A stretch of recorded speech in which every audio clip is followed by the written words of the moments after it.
Hi hello, ಎಲ್ಲರಿಗೂ ಸ್ವಾಗತ ಸುಸ್ವಾಗತ ಮತ್ತೊಂದು ವಿಡಿಯೋಗೆ.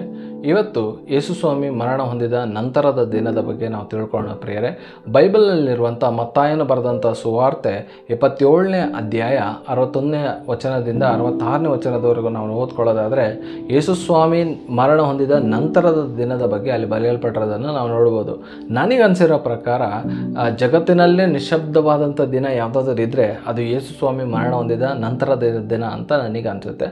ಅದರಲ್ಲಿರುವಂಥ ಕೆಲವು ಅಂಶಗಳ ಬಗ್ಗೆ ನಾವು ತಿಳ್ಕೊಳ್ಳೋದಾದರೆ, ಅದರಲ್ಲಿ ಮಹಾಯಾಜಕರು ಮತ್ತು ಎಲ್ಲರೂ ಬಂದು ಪಿಲಾತನ ಹತ್ರ ಹೇಳ್ತಾರೆ. ಏನಂತಂದರೆ, ಯೇಸುಸ್ವಾಮಿ ಬದುಕಿದ್ದಾಗ ಹೇಳ್ತಾ ಇದ್ದ, ಆತನು 3 ದಿನಗಳಾದ ನಂತರ ನಾನು ಎದ್ದೇಳ್ತೀನಿ ಅಂತಂದು ಹೇಳ್ತಾ ಇದ್ದ. ಹಾಗಾಗಿ ನಾವು ಆತನ ಸಮಾಧಿ ಸುತ್ತ ನಾವು ಭದ್ರವಾದಂಥ ಕೋಟೆ ನಿರ್ಮಿಸಲೇಬೇಕು, ನಾವು ಭದ್ರಪಡಿಸಲೇಬೇಕು ಅಂತಂದು ಹೇಳಿ ಪಿಲಾತನ ಹತ್ರ ಅವ್ರು ಹೋಗಿ ರಿಕ್ವೆಸ್ಟ್ ಮಾಡ್ಕೊಳ್ಳುವಾಗ, ಪಿಲಾತನು ಅವರ ರಿಕ್ವೆಸ್ಟ್ಗೆ ಅವರೆಲ್ಲ ಇಷ್ಟೆಲ್ಲ ಕೇಳ್ತಾರೆ ಅಂತೇಳಿ ಆತನು ಯೇಸುಸ್ವಾಮಿ ಸಮಾಧಿ ಸುತ್ತ ಆ ಒಂದು ಭದ್ರವಾದಂಥ ಕೋಟೆ ನಿರ್ಮಿಸೋದಕ್ಕೆ ಅಥವಾ ಭದ್ರಪಡಿಸೋದಕ್ಕೆ ಆತನ ಅಪ್ಪಣೆ ಕೊಡೋದನ್ನು ನಾವು ನೋಡ್ಬೋದು.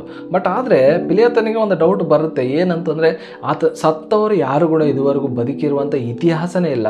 ಬಟ್ ಯಾಕೆ ಇವರೆಲ್ಲ ಇಷ್ಟೆಲ್ಲ ಒಂದು ಟೆನ್ಷನ್ ಆಗಿ ಇಷ್ಟೆಲ್ಲ ಸಮಾಧಿ ಸುತ್ತ ಭದ್ರವಾದಂಥ ಕೋಟೆ ಬೇಕು, ಸೈನಿಕರು ಬೇಕು ಅಂತೆಲ್ಲ ಕೇಳ್ತಾರೆ ಅಂತಂದು ಹೇಳಿ ಅವ್ರನ್ನ ಕೇಳುವಾಗ ಮತ್ತೆ ಮಹಾಯಾಜಕರು ಅವರೆಲ್ಲ ಹೇಳ್ತಾರೆ, ಇಲ್ಲ ಪಿಲಾತನಿಗೆ ಗೊತ್ತಿಲ್ಲ. ಏನಂತಂದರೆ, ಅವರ ಶಿಷ್ಯರು ಬಂದು ಆತನ ದೇಹವನ್ನು ಎತ್ಕೊಂಡು ಹೋಗ್ಬಿಟ್ಟು ಯೇಸುಸ್ವಾಮಿ ಬದುಕೇನಂತ ಸುಳ್ಳು ಸುದ್ದಿ ಹೇಳುವಂಥ ಅವಕಾಶ ಇದೆಯಲ್ಲ, ಹಾಗಾಗಿ ಆ 3 ದಿನಗಳ ಕಾಲ ನಾವು ಯೇಸುಸ್ವಾಮಿ ಸಮಾಧಿ ಸುತ್ತ ನಾವು ಭದ್ರವಾದಂಥ ಕೋಟೆ ನಿರ್ಮಿಸಲೇಬೇಕು, ಸೈನಿಕರನ್ನ ಇಡಲೇಬೇಕು, ಸಮಾಧಿ ಮುಂದೆ ಕಲ್ಲನ್ನ ಹಾಕಲೇಬೇಕು, ಆಮೇಲೆ ಅದು ಮುದ್ರೆ ಹಾಕಲೇಬೇಕು ಅಂತೆಲ್ಲ ಹೇಳಿ ಆತನ ಅಪ್ಪಣೆ ಕೊಟ್ಟು ಅದನ್ನೆಲ್ಲ ಭದ್ರಪಡಿಸೋದನ್ನು ಕೂಡ ನಾವು ಸತ್ಯಭಾಗದಲ್ಲಿ ಬರೆಯಲ್ಪಟ್ಟಿರೋದನ್ನು ನಾವು ನೋಡ್ಬೋದು ಪ್ರಿಯರೇ.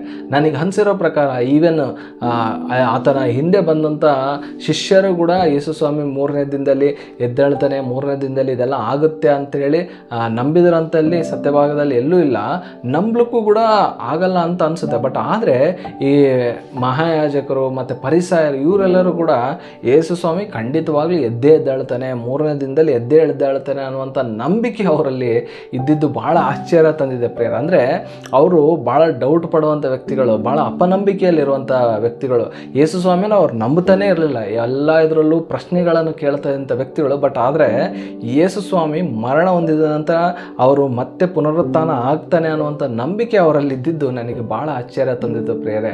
ಹಾಗಾಗಿ ಅವರು ಅದನ್ನು ಉದ್ದೇಶದಲ್ಲಿ ಇಟ್ಕೊಂಡೆ ಈವನ್ ಯೇಸುಸ್ವಾಮಿ ಆ ದೇಹವನ್ನು ಯಾರೋ ಶಿಷ್ಯರೆಲ್ಲ ತೊಗೊಂಡೋದ್ರು ಅಂತೇಳಿ ಸುಳ್ಳು ಸುದ್ದಿ ಹಬ್ಬಿಸ್ತಾರೆ. ಮತ್ತು ಯೇಸುಸ್ವಾಮಿಯ ಸಮಾಧಿ ಸುತ್ತ ಭದ್ರವಾದಂಥ ಕೋಟೆ ನಿರ್ಮಿಸೋದಕ್ಕೆ ಅಪ್ಪಣೆ ತೊಗೊತಾರೆ ಮತ್ತು ಆತನ ಭದ್ರಗೊಳಿಸ್ತಾರೆ, ಸಮಾಧಿ ಸುತ್ತ ಭದ್ರಗೊಳಿಸೋದನ್ನು ಕೂಡ ನಾವು ನೋಡ್ಬೋದು ಪ್ರಿಯರೇ.